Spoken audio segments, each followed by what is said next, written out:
Okay, I have to find it in my archive. There we go. All right.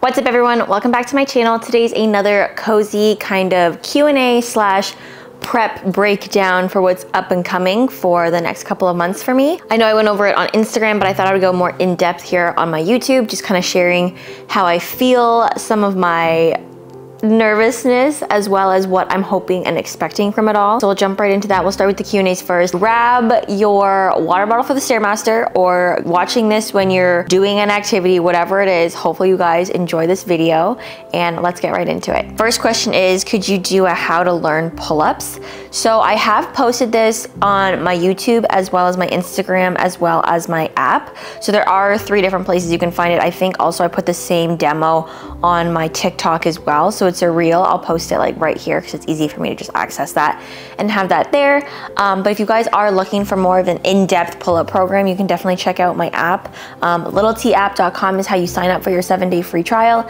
And then you have to download Playbook and then find me as a trainer on there. And that is how you get set up on the app and have access to everything. So make sure you follow those steps. I know some people message me with a little bit of confusion sometimes. So that is how you access my app and get access to all of my push-up progression, pull-up progression, pistol squats, dragon pistol squats, everyday training, strength training, as well as like a quick on-the-go program. There's also a full like 7-day kind of like teaser tester type program where it kind of gives you a little bit of everything, whether it's handstand training, core, mobility, all that good stuff. So check that out, and hopefully that helps you with your pull-up journey. I will live in Toronto for 2 years. I'm from France. Any advice?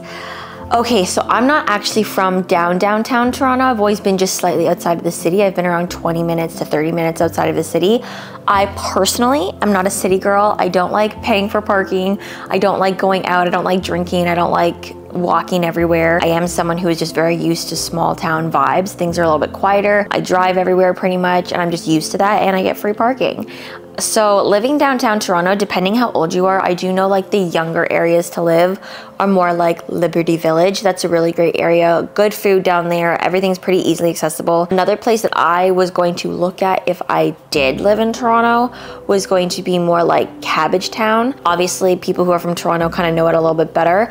I know when I was researching it, people said Cabbagetown was a little bit more on the up and coming because it was like more of a not as desired area. But I think now, because they've put and altered old industrial buildings into lofts, that's why I really liked Cabbagetown, because the lofts there were immaculate. So you guys know I was looking for a condo earlier this year, more like August, September, and so those were the 2 areas that I did look at if I was going to move to Toronto.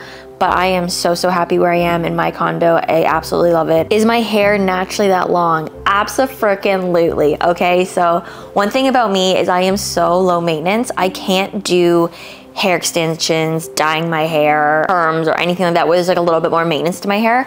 I literally just wash it with shampoo and conditioner, and that is it. And the ends are super healthy, which is why I basically like only cut it twice a year. Yes, everything is natural for me. The products that I use for my hair, I'll also put right here. It's the L'Eau La Vie shampoo and conditioner. I literally got suckered in by Jennifer Aniston ad that I saw, and it was her shampoo and conditioner. I was like, I have to have it. I need to, because 1, loved Friends.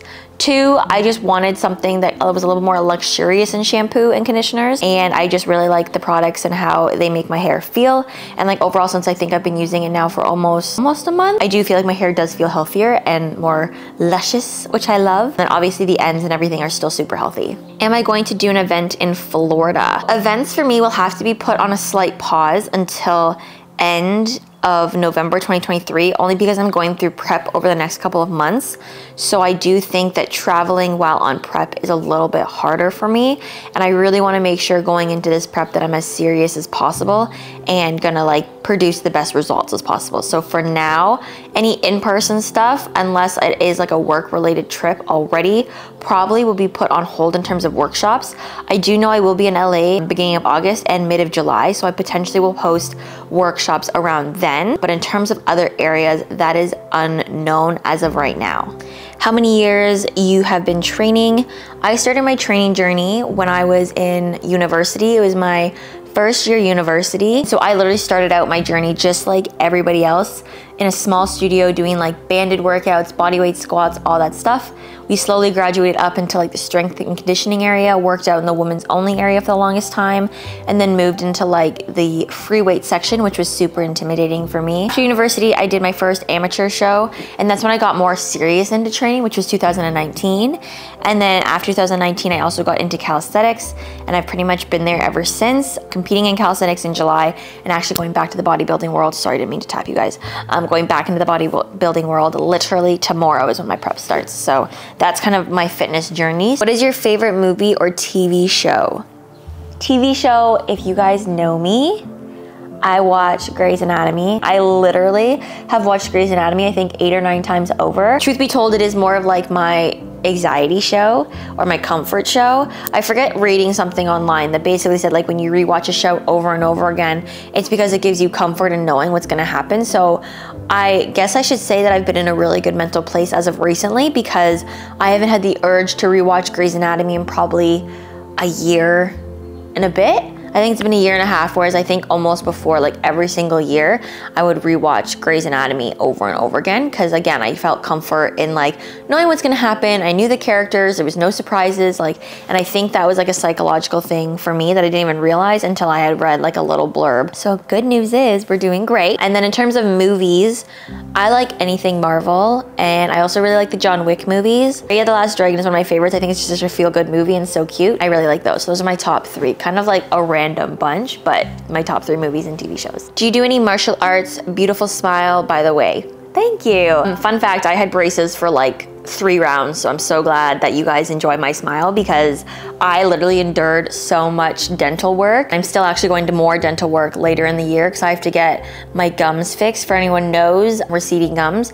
I had braces so many times that it's a side effect. You just like, your gums are traumatized, obviously. Martial arts, I do not do any martial arts. If I wanted to get into martial arts, I definitely have a lot of people to go to and see. However, at the moment, I am not looking to add more onto my plate as I am going into prep. So for now, I'm not gonna dabble in any martial arts, but if I do go into martial arts, I think it would probably be Muay Thai. I think that's more up my alley after kind of seeing everyone's techniques and everything. So maybe 2024, we'll see. How did you build all that strength? Like I said, I've been training since 2013. I would say my strength primarily in the last little bit, although I don't look like I lift a lot of weight, and I definitely don't show my weightlifting very much on my socials. Now that I'm going into my prep, that definitely will be a heavy part of my socials, just so you guys can be like along for the journey and see how everything's going. But I do lift weights about 5 times a week, and then I have rock climbing, golf, Pilates, and then I have other like fun flippy things and like other physical activities like hiking that I like to do.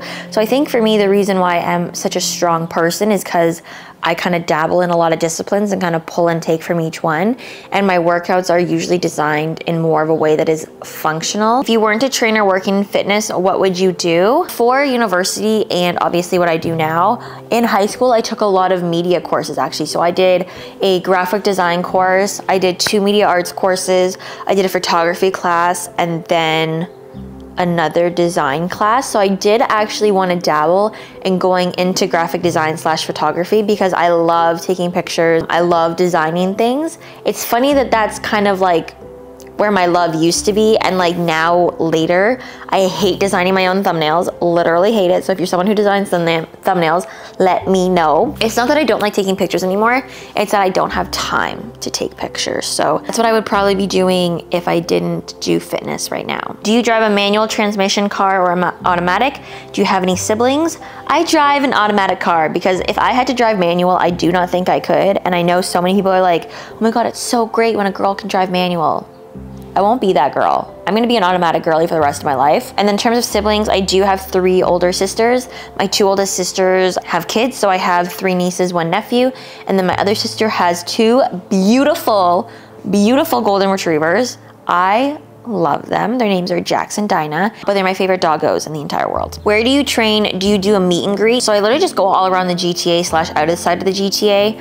I would say that in terms of meet and greets, I don't like meet and greets. Is that weird? I think it's so, like, I feel really awkward just being there like, hey, hi. Like, I would much rather have like a sit down moment and be able to talk to so many people and like have everyone just do like a big Q&A circle, rather than like a meet and greet where people like come up and just like meet you. I find that kind of awkward for me when I travel too. Like if you guys ever see me out, like literally ever, if you see me at the grocery store, gas station, gym, on the street, at Tim Hortons, like literally anywhere, say hello. I love saying hello. I will always say hello. It's just to do a meet and greet where it's like, I'm telling you guys like, hey, I'm gonna be here, come.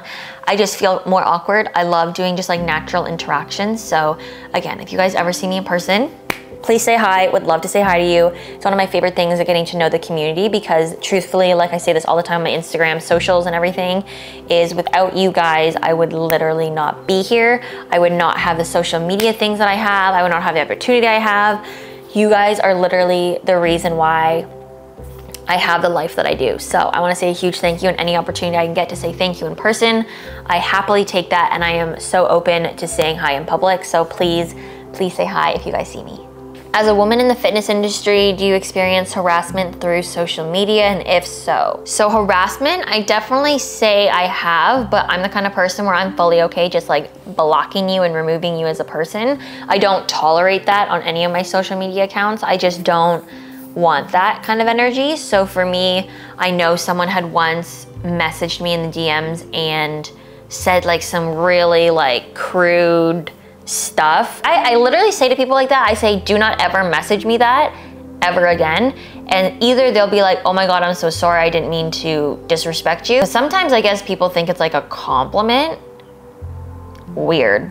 I don't think so. And other times people try to kind of like egg you on and like go even more aggressive, and in which case I hit that block button real quick. I also had a case one time where someone sent me a voice note, and like this person ruined voice notes from unknown accounts for everybody because it was basically a voice note of them talking to me while like, you know, doing stuff to themselves.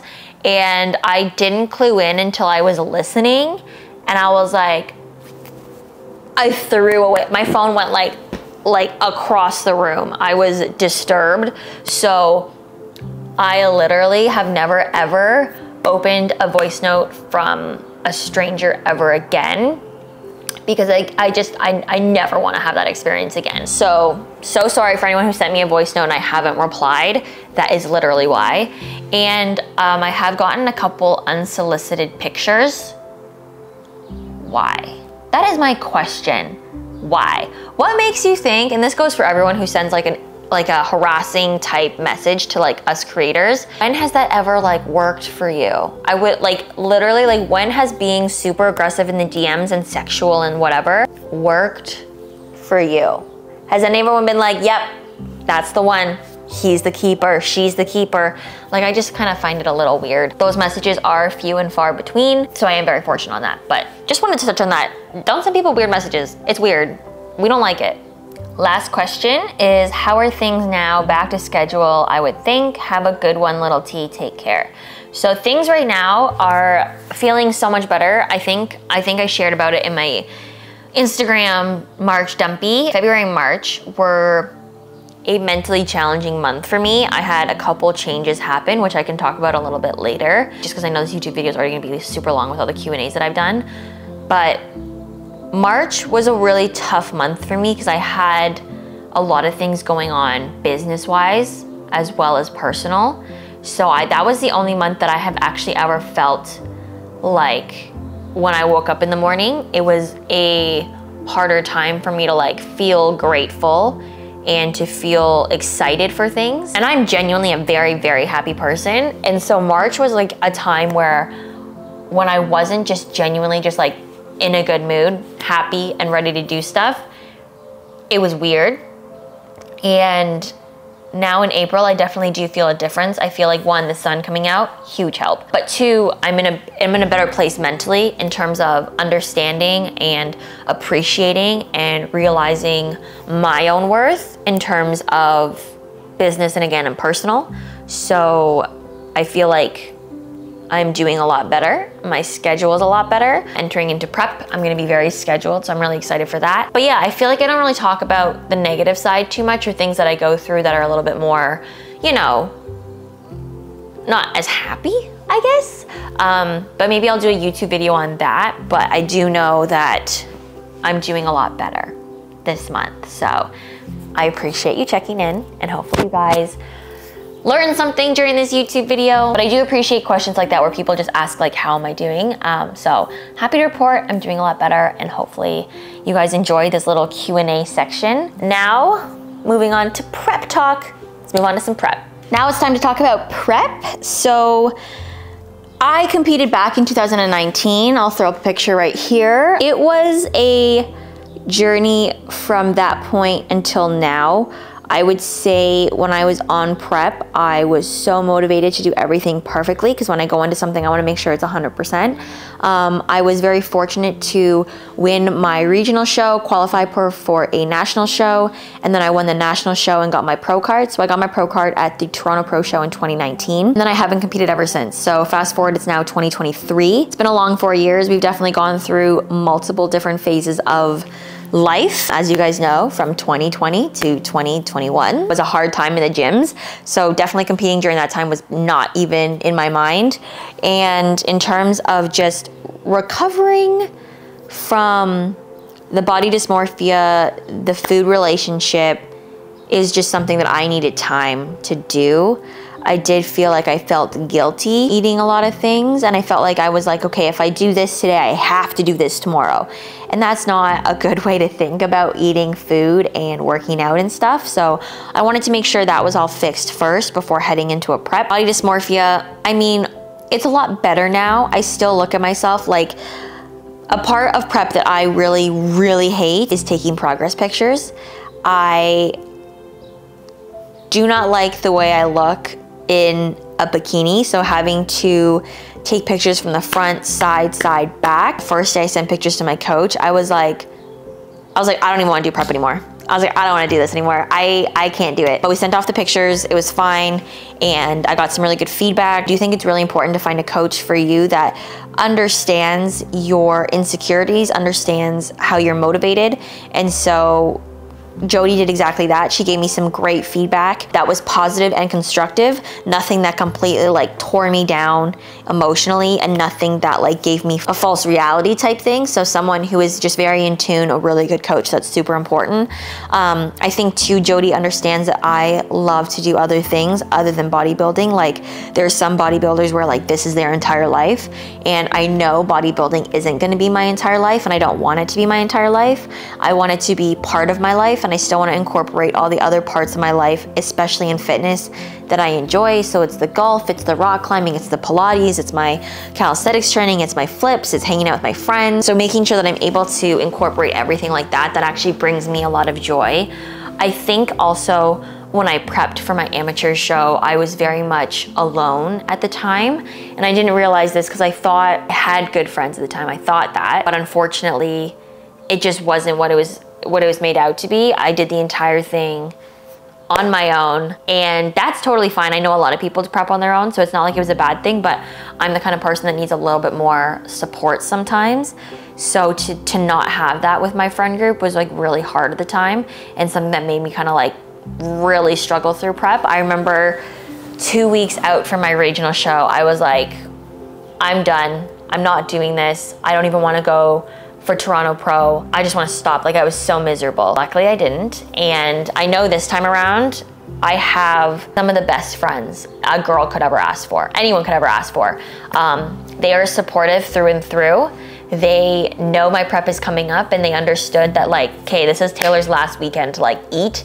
And we had pizza, again, we had Japanese barbecue last week. So it's kind of like they were there for me in a fact of like, okay, we're gonna be here to support you for the good times. We're also gonna be there for like when things get like serious. Cause even a lot of them said like when I start cutting seriously in June, that a lot of them are gonna go on a cut as well. And a lot of them like starting this week are gonna start counting their macros. So it's like having friends like that who were like, wanna be on the same page as you, who wanna help support you, who wanna like be in a space in their life that is similar to my life is just more than you could ever ask for. Super grateful. They've all volunteered to be like, yo, you're doing cardio one day, I'll jump on cardio with you. Like whatever you're doing, let us know. And like, obviously I do like to work out with my friends, and some have offered to be like, yeah, we're gonna be there for you if you need someone to like push you extra hard for those couple extra reps when you're doing your bodybuilding workouts. So this time around, I feel really confident in the fact that I have myself healed from my past prep. And I also have a great support and community, as well as I have the time and the means to do a proper prep. I'm in a place right now where my schedule is relatively flexible. Obviously my fasted cardio in the morning will still be super early because I still wake up early for clients to train.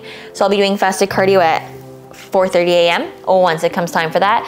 But that's fine because it's just something that I know is coming up. The other thing too is, again, my schedule is pretty flexible. So in the afternoons when the gym is more dead, I'll have time to do my workouts just a little bit easier. And I'll have just like the means to afford prep. Like prep is expensive. You have your coaching costs, you have your food, your supplements, your gym, all your like appointments to keep your body 100%. For me, I have 2 different type of gym memberships. I have Good Life gym membership, and then I also have my Monkey Vault gym membership. So I go there, I pay a flat fee to be able to go in whenever I want, and like that's super helpful when it comes to my division specifically, because I'm gonna have to be working on my routine all the time, working on combinations, like doing specific things to help drill me and get me ready for competition. And then I have Good Life. So all in all, it becomes more of an expensive cost. And so if I was back where I was financially like 4 years ago, it would just be a lot more stressful on me. And I think it would just cause me to not have a balance again. It would cause me to be like, oh my gosh, I have prep, so I have to like overwork myself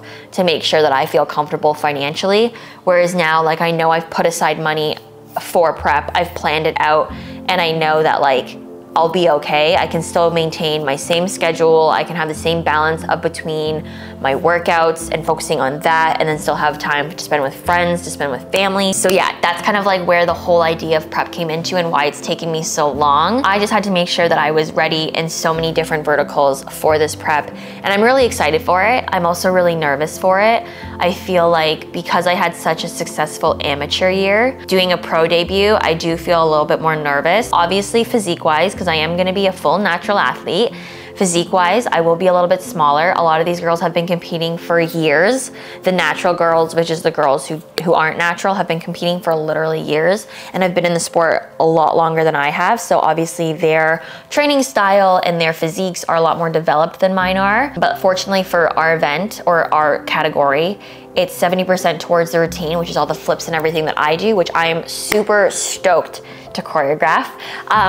We then have the posing, which is worth 30%. So even though it is heavily weighted towards things that I'm good at, that 30% is the part that people see first. Like we go out and pose first. So if I don't look good, I'm not gonna really get paid attention to for the routine round. So I really wanna make sure that regardless of how this experience turns out, I'm just gonna really focus on me and my mental journey. And I just wanna make sure that if I come out of this prep in a more positive mental space than the last one from 2019, I consider that a win. Obviously, because I'm doing a pro debut, we want to place well. Ideally, I would love to place top 3 for routine. I feel like that's an area that I have a lot of strength in. And then for posing, as long as I get out there and if I feel confident in a bikini, that is a win to me. Currently, that is not my life right now. So I think being able to build a little more confidence and self-presence in that kind of more minimally clothed state is something that is like a mental hurdle that I want to get over. And if I can do that,